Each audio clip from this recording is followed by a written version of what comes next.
Hello, this is Jahara and welcome to another episode of In the Line of Wire. Today we've got with us a young woman, very young in years, but has accomplished a great deal. And we're delighted to have her on the set. Hi Afrah, AfrahShafquat. Hi. Tell us, Afrah, a little bit about yourself for those who haven't met you or don't know you. A little bit about what you did in Pakistan and then we'll come to what you're doing now. Okay, so I'm like a regular student. I did my O-levels and A-levels from Summit Educational System. Okay. And well, I had like 9 A's in O-levels and then 5 straight A's in Wow. A-levels. Sure. And well, when I was pretty young, my family was into like computer technology and programming languages. Right. So my middle sister Afrah, she took admission to Operation Bada, which was like it's like an organization teaching, promoting programming languages. And Right. stuff. Java in particular. Exactly, right? Java Yeah. in particular, and now like different technologies, modern technologies. Right. So Afrah took admission. She was like studying, and she created a world record in like 2001 of being like the world's youngest programmer, Sun-certified Java programmer. And then that's how I got interest, and me and my elder sister Isba, we like joined Operation with her as well, and then started learning different programming languages. Okay. And then you did better than Afrah had done, right? So I was younger, of course, because I'm the youngest. So I was younger when I took admission, and then I just like passed the Sun certification for Java programming, and that's like in 2002. And how old were you then? I was like 11 years old. Wow. Okay. Yeah, so I created this world record then of being the world's youngest certified Java programmer. And then in about, I think, 2003, I created another world record. I learned VB.NET. That's like another programming language. Right.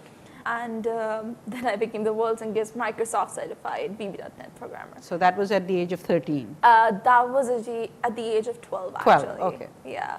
I should learn. I mean, I'm good at maths. How did I get that No, wrong? it's like I was going to be 13 in August, all right. but I was still 12. Okay. So, yeah. So that must have made Microsoft very happy as well, that you had not just stuck to Java programming. Yeah, I guess so. Could Okay. have been. What was the reaction of people, you know, within your community or within your college, your school, and in your family when you were sort of creating all these records in programming? My nuclear family, my parents and my grandma and others, They just accepted it because my parents were really supportive. They were Okay. like extremely supportive. They wanted us to, and my mom never like traditional moms, she never ever made us like do any of the work in the household and anything. She Lucky. really, yeah, we're really lucky about that.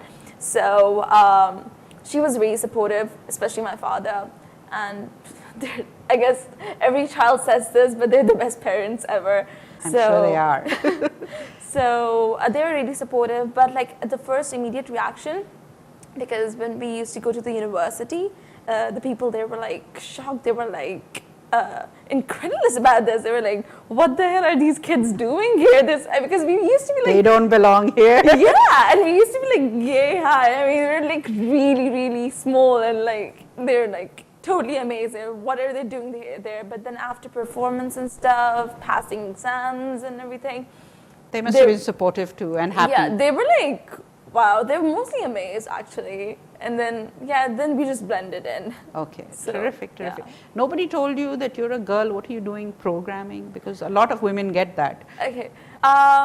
First of all, like sometimes people do have that reaction, even if they don't like say it explicitly. They do are like, what? I mean, what is going on? But then, I mean, I think they're just accepting it as the world is progressing. I mean, Pakistan, if you just look at it, there's so many like, more women than there used to be in like computer departments and everything. So Yeah, I guess growing. Yeah, it's growing. And like back then, it wasn't that much. But I guess it's just still growing, and people are accepting the change. Well, people like you are convincing them that women can also do just as well as men can in this field. If some of them do better than men in this field. So what happened then once you'd created these 2 world records? So, well, of course, it was like published in the media and everything. And then I like continued programming for a bit, but then I was like totally into high school, and because my parents were totally concerned for like our academics and everything, it was getting affected a bit.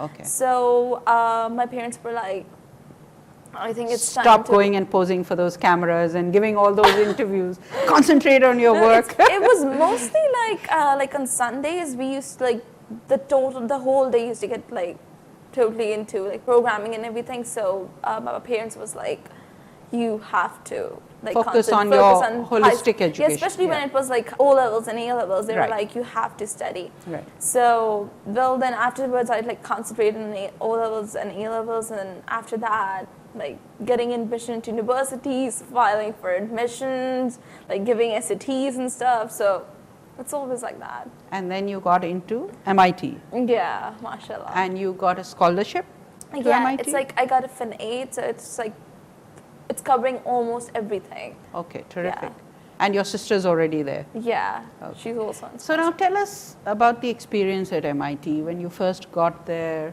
What are the things that you noticed that you thought maybe we can learn from here, that we can adopt here? Give us a few of your impressions of the place. I think apart from education, it's like the integration system. Like it integrates every other culture from around the world. Like every year, they give 10% admissions to internationals. Okay. So it's said basically because because it's just 10% and the other 90% is from the domestic admissions. So that 10% is like really competitive. So it's like the cream out of like the whole of world and everything. And those 10% sometimes beat the 90%. Yeah, mostly. Okay. So it's kind of like that. So the integration, the way they integrate all the cultures, and they try to for the freshman year, we don't get graded. Okay. We get terrific. to like everyone gets to like attend the same courses. So they try to like bring everyone on the same line. That's how they do it. So I like that system because it's like they're more accepting of change, and I think they're like really accepting of cultures and everything.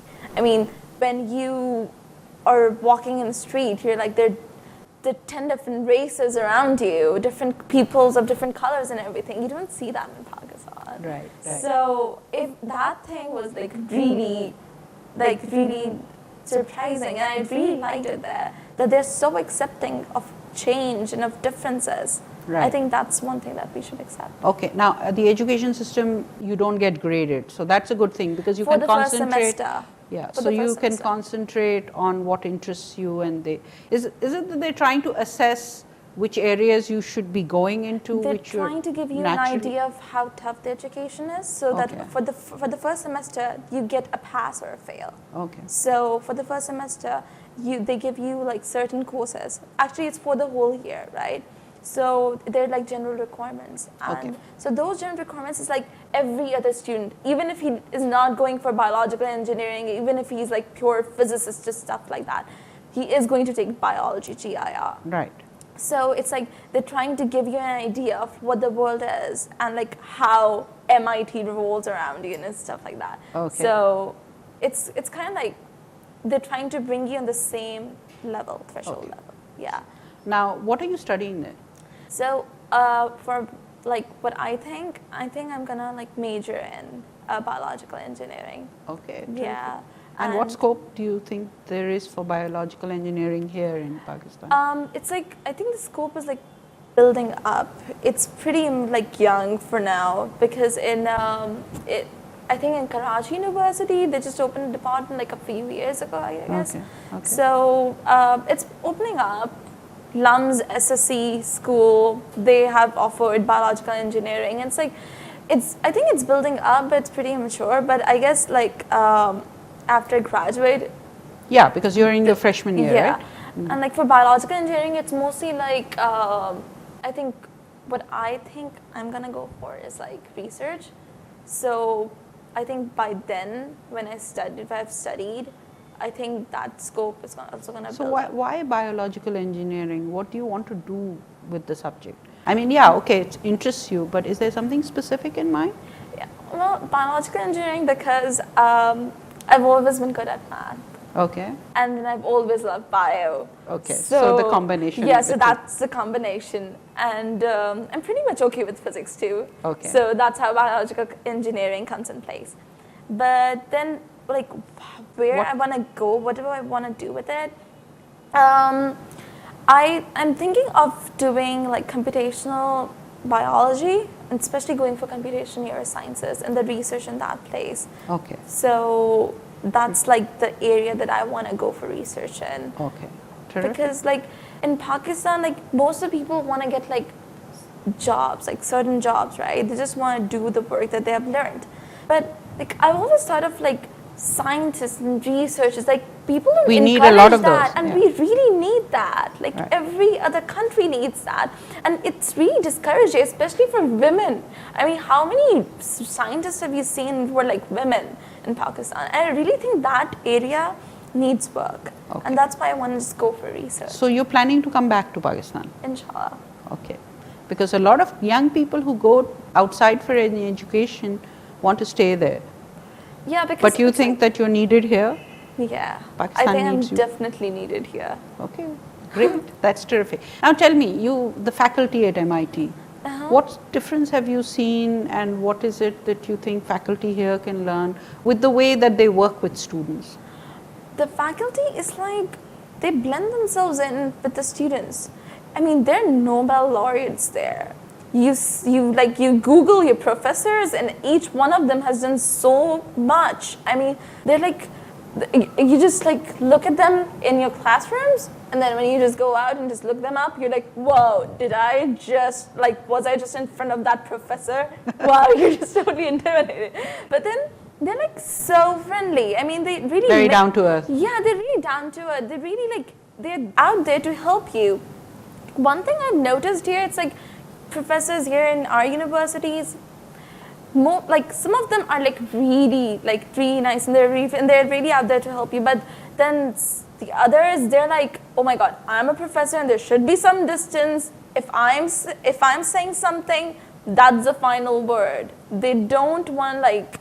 So there's no conversation sort of There's no taking place. conversation, there's no communication as such, and which I think is really vital for this teacher-student relationship, that you really need to have communication. You really need to like open your mind to what the student is saying, and not just fixate yourself with the idea, like what you have always had in your mind. Okay, what about in addition to the sort of education that no doubt you will be getting top quality education at MIT, do they concentrate a little bit on extracurricular activities, on the building of a person, in addition to the technical aspects which you are naturally interested in concentrating? It's pretty like stressful. Okay. It is, because it's like you have to study 24/7, and literally you have to study 24/7 to stay in the loop. Okay. So it's kind of like that. But then they have like compulsory P credits you have to take. So you have to, and they're like, there's always something that you can do, which is like not like study related, academic related. There's always something going on. Okay. So there's always one way to just get your stress out. So that's what I really like about MIT, that you can always just do some extracurricular activity. There are facilities there, everything. Like if you want to play, you can play. It's just like that. Okay. So what about the counseling aspect? Are there counselors that you have assigned to you so that you can go to them if there is some problem that you're having or something that you're not very clear about? Is that provided? Yeah, it's like each student is assigned an advisor. Okay. So that advisor, you can just talk to him about academics, and that advisor is like, he is experienced with the academia and everything, so he's like a really educated person, and he's out there to help you with your courses and stuff like that. Okay. So yes, counseling systems. And what about if you're having trouble assimilating into the culture, and those kind of problems that are not connected to academics? Are there people who can help you with that? So that advisor is like, he has a dual function, right? You can have like academic talks with him as well, and also you can just like talk to him about like general life. They're like really friendly. They're like out there like your parent and stuff like that. So Okay, yeah, very nice. they're really nice. I mean, every student has an advisor, like compulsory. And in the most crucial cases, if you're like, you really need someone to talk to, there's also a counseling, like a whole sector that's devoted to like counseling students and stuff like that. Okay, now Afrah, tell us, would you encourage more young women to get into computer science, to become programmers? Yes, definitely. You think there's a place for them? I think that they should do whatever excites them. That's what I think they should do. If it's computer programming, don't think that you're a woman and that's why you shouldn't go into it, because it's like math. And that's because that's a stereotype that boys will always be good at computer sciences. It's not like that. You have to think of yourself as a person, not as a girl, not as a woman, okay? You just have to think of yourself as a person, as a human being out there who has every right to do whatever you want to do. So it's kind of like that. If you like computer sciences, if that's what interests you, go for it. There should be no barrier. Terrific. Thank you so much, Afrah. It's been delightful talking to you. Thank you. That was AfrahShafquat, a young woman who knows where she's going, and she encourages you to find out what interests you and go after it. This is Jahara signing off from another episode of In the Line of Wire.